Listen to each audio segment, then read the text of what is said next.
Israel संघर्ष के बारे में देखेंगे। बीच में ये समस्या थोड़ी शांत हो गई थी, लेकिन अब अचानक क्या हुआ? अब जिसे IAEA कहते हैं, इंटरनेशनल एटॉमिक एनर्जी एसोसिएशन, ये वही संगठन है जो परमाणु हथियार, न्यूक्लियर हथियार और उनके संवर्धन जैसी चीजों को नियंत्रित करता है। हाल ही में उन्होंने देखिए क्या किया है। उन्होंने एक रिपोर्ट तैयार की है। उस रिपोर्ट में कहा गया है कि ईरान लगभग एक ही समय में 2000 मिसाइलें दागने के लिए तैयार है। वर्तमान में यही रिपोर्ट आई है और एक निजी पत्रिका में इसकी पुष्टि की गई है।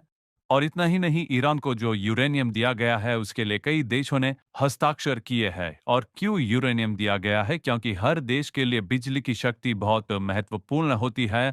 हम सब जानते हैं कि बिजली की शक्ति अलग-अलग तरीकों से प्राप्त की जाती है, जैसे पानी, हवा से, पवन चक्की से। उसी तरह ये भी एक तरीका है। यूरेनियम को जब एनरिच किया जाता है तब उसमें से बिजली उत्पन्न होती है। तो हर एक देश के लिए यूरेनियम एनरिच करने के लिए एक परमिशन दी गई है, पर उस यूरेनियम को दूसरी बार एनरिच किए जाने पर उसे एटॉमिक वेपन में बदला जा सकता है। उसमें अणु शक्ति आ जाती है और उसे कंट्रोल करने का ही जिम्मा है IAEA का।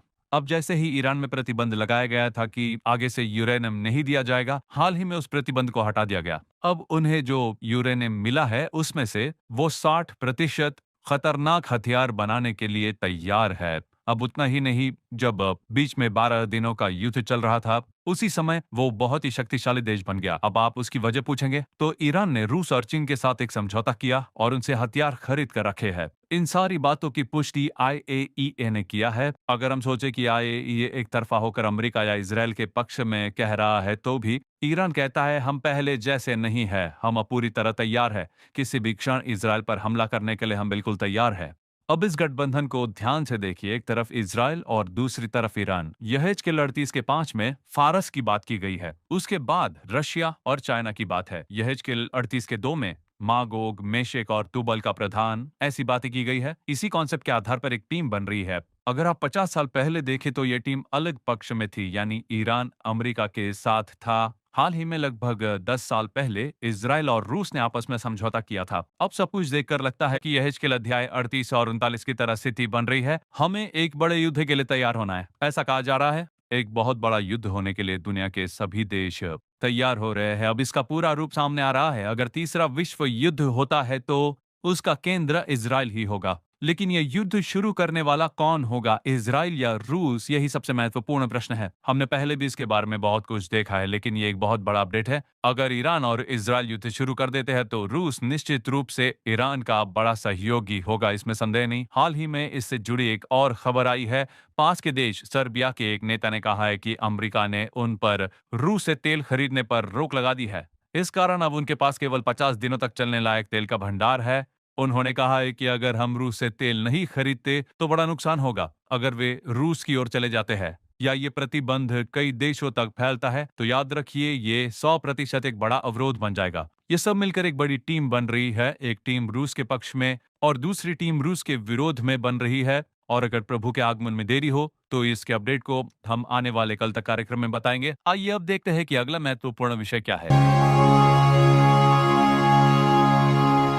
प्रकाशित वाक्य अध्याय 6 उसका वचन 15 और 16 जब हम पढ़ते हैं, तब पृथ्वी के राजा और प्रधान और सरदार और धनवान और सामर्थी लोग और हर एक दास और हर एक स्वतंत्र पहाड़ों की खोहों में और चट्टानों में जा छिपे। ये किस विषय के बारे में है? इससे पहले एक बहुत बड़ा प्राकृतिक आपदा घटित होती है। प्रकाशित वाक्य अध्याय 6 और वचन 12 से 14 तक यही वर्णन मिलता है। वहां लिखा है, सूर्य कंबल के समान काला और पूरा चंद्रमा लहू के समान हो गया। आकाश के तारे पृथ्वी पर ऐसे गिर पड़े जैसे बड़ी आंधी से हिलकर अंजीर के पेड़ में से कच्चे फल झड़ते हैं। ऐसी बातें लिखी है और ये सारी बातें ग्लोबल वार्मिंग जैसी घटनाओं से मेल खाती है या उससे मिलती जुलती कई बातों के बारे में वर्णित है। आजकल लोग ग्लोबल वार्मिंग और सोलर सुनामी के बारे में बहुत बातें कर रहे हैं। उनके बताए लक्षणों को देखें तो ये सब ठीक उसी तरह से मेल खाते हैं। तो इन सारी बातों का जो निष्कर्ष है वो आखिर क्या है?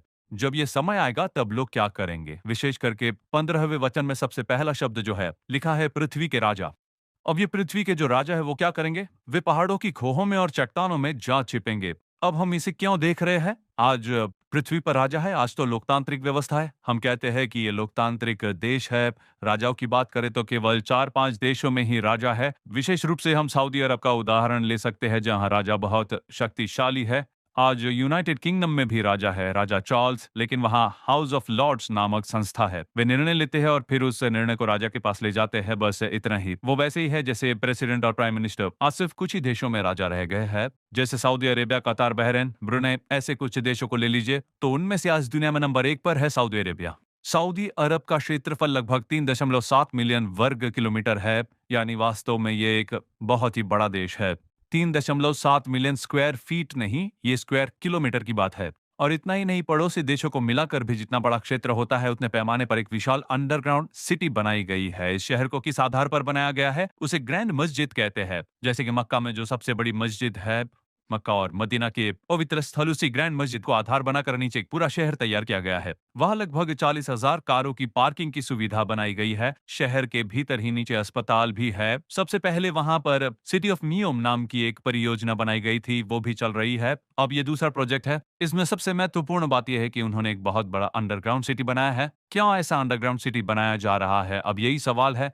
ऊपर तो इतनी जमीन है, सऊदी अरब को देखे तो उसके मुख्य शहर समुद्र तट के किनारे ही बने हैं, चाहे रियाद हो, दमाम या जेद्दा, ये सब ही समुद्र किनारे बसे हुए शहर है। बीच का इलाका तो बहुत ही बड़ा रेगिस्तानी क्षेत्र है। मान लीजिए छोटे छोटे गांव है जो रेगिस्तान में बसे हैं। लेकिन वे क्यों ऐसे अंडरग्राउंड सिटी बनाना चाहते हैं? ऊपर तो काफी खाली क्षेत्र है, तो फिर नीचे क्यों बनाना चाहिए, ये पहला सवाल है। और ये अकेला मामला नहीं है। कुछ दिन पहले मैंने आपको बताया था, याद है, बड़े बड़े दिग्गज जैसे ओपन एआई, फिर मार्क जकरबर्ग फेसबुक के, और अन्य कई लोगों ने मिलकर अंडरग्राउंड सिटीज बनाने की घोषणा की है। उन्होंने इसके पीछे एक कारण भी बताया है। ध्यान से देखे तो उन्होंने कहा है कि चाहे तीसरा विश्व युद्ध हो, चाहे भू राजनीतिक संकट हो या फिर महामारी हो, किसी भी स्थिति से बचने के लिए उन्होंने अंडरग्राउंड में बहुत महत्वपूर्ण बंगले और संरचनाएं तैयार की है। अब जब एक नया शहर बनाया जाता है, तो प्रकाशित वाक्य अध्याय 6 में कही गई बातें हमारी आंखों के सामने पूरी होती है। अध्याय 6 का 8वां वचन तीसरे विश्व युद्ध के बारे में है। 15वां वचन देख लीजिए। विशेष रूप से अध्याय 6 में जो लिखी गई है वो बात पूरी होती नजर आती है। हमारी आंखों के सामने ये भविष्यवाणियां पूरी हो रही हैं। प्रभु ने जैसा कहा था, हमारी आंखों के सामने हर एक भविष्यवाणियां 100% पूरी हो रही हैं। अभी आगे और कुछ बातें हैं, आइए जानते हैं कुछ उनके बारे में। आगे अब हाल ही में एक खबर आई है। आप सब जानते हैं सर आइजैक न्यूटन, उनके बारे में आप जानते ही होंगे। वे एक महान वैज्ञानिक थे। वो वही वैज्ञानिक है जिन्होंने ग्रेविटेशनल फोर्स की खोज की। आपने ये सब पढ़ा होगा, लेकिन आपको शायद ये नहीं पता है कि वे एक बहुत बड़े विश्वासी थे। वे प्रभु परमेश्वर की उपासना करते थे। अपने समय में उन्होंने विज्ञान के बारे में जितना लिखा, उससे कहीं अधिक उन्होंने प्रभु के बारे में लिखा है। उन्होंने प्रभु पर विश्वास करके बहुत कुछ लिखा है। उन्होंने एक बहुत महत्वपूर्ण बात कही थी। ये भविष्यवाणी नहीं थी, बल्कि उन्होंने कुछ गणनाओं के आधार पर इज़राइल के आने के बारे में बताया था। उनकी गणना के अनुसार दुनिया का अंत होगा। ध्यान से सुनिए, ये पृथ्वी का अंत नहीं है, बल्कि दुनिया का अंत है। पृथ्वी का अंत मतलब ये पृथ्वी नष्ट हो जाएगी, लेकिन ये प्रकाशित वाक्य अध्याय 21 में है, वहां एक नए आकाश नई पृथ्वी का उल्लेख है। अब दुनिया का विनाश क्या है? लगभग हर 2000 वर्षों में एक बार दुनिया एक बहुत बड़ी आपदा का सामना करती है, जैसे नूह के समय में हुआ। फिर जब यीशु मसीह आए, तब एक बहुत बड़ा बिखराव दुनिया में हुआ था। अब जब 2000 वर्ष पूरे हो रहे हैं, लोग फिर वही कह रहे हैं, तो इस दुनिया में एक बहुत बड़ा परिवर्तन होगा, जैसे जलवायु परिवर्तन, भोजन में परिवर्तन, लोगों के जीवन में बदलाव। जैसे हमने हाल ही में देखा कोरोना के समय में, तब आपने देखा कि लोगों की सारी आदतें बदल गई। सब कुछ ऑनलाइन और डिजिटल हो गया है। भोजन की आदतों से लेकर लोगों की प्रतिरोधक क्षमता तक सब कुछ अलग तरह का हो गया है। अब एक बहुत बड़ी विनाशकारी घटना, एक बड़ा परिवर्तन होने वाला है। तो न्यूटन ने कहा था कि ये 2030 से 2060 के बीच घटित हो सकता है। उन्होंने ये सब